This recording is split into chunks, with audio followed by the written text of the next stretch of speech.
Martine Aubry. Now, she's the mayor of Lille, isn't she, in the north of the country, known as on the left of the ruling Socialist Party. And there you can see in the headline on Libé front page this Monday, La Frondeuse. Fronde, that word is an old word, isn't it, that goes back centuries. Uprising, rebellion, revolt, La Fronde. So what she done over the weekend is step out of line and said, well, Mr. Hollande, the president, your economic policies are not in the right direction. And of course, that's the last thing he needs, isn't it? More bad news for him, of course. So she's saying things like, I want more money for family allowances. I want more money for subsidised jobs that the government can create. I want more money so people can pay their bills, electricity and gas and things like that. So that, of course, in the Libération editorial this Monday is very much, well, as a left-wing paper, are they going to go right or left with Hollande or her? And they go with her. They say, well, we should listen to Martine Aubry. Of course, that whole question there of divisions in the ruling Socialist Party we'll be hearing throughout the week, of course. Now, Nick, it's clearly all over the French press, with one paper saying, though, that her comments are something of a stab in the back.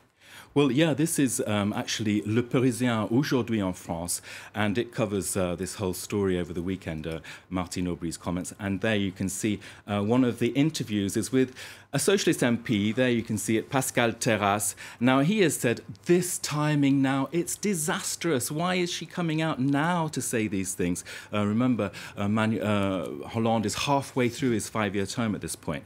Now, regional elections are coming up as well, and he's saying, well, yes, it's a stab in the back, not for Hollande himself, Rochelle, but more to do with the Socialist Party activists who are really trying to make a go of social democratic changes, pro-business policies, and try and carve out some future for the Socialist Party running France.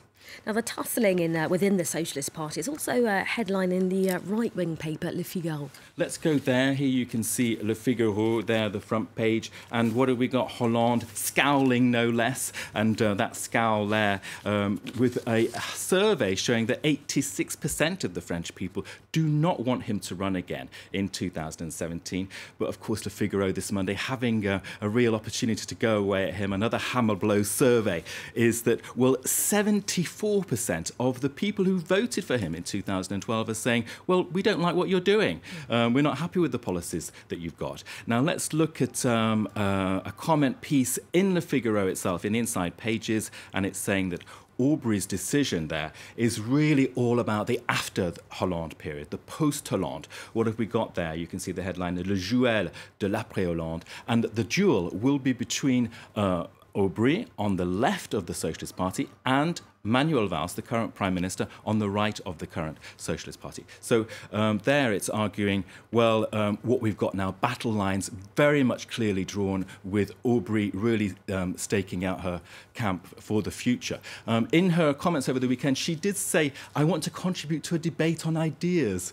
So that, of course, being interpreted as a way of not actually overtly declaring anything, but really putting her oar in it.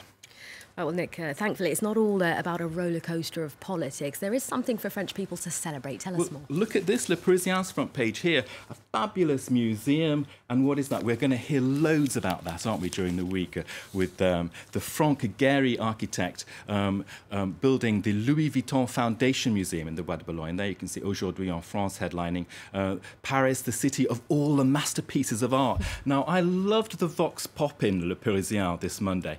And it actually interviews not French people, but tourists visiting Paris, saying, do you think that Paris is the world capital of art? And they jump for joy. They say, it really, really is. Just look at all those fabulous museums. And one American guy says, I've already booked my place for the Louis Vuitton Foundation Museum. A Hungarian woman, though, she says, well, you know, I can't really afford to go to all these museums. We're trying to go to one every day. It's not cheap. Yeah, but we're ending up having to eat frites in the local cafes and not being able to afford a full meal. So yeah, you can see the Vox Pop there. Is Paris the capital of world culture? And of course, we bow down to the glories of France, don't we? Because it really is truly magnificent here with everything you can see in terms of art.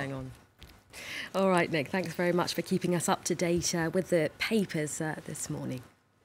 All right, well, let's have a look at what's making headlines on the web next.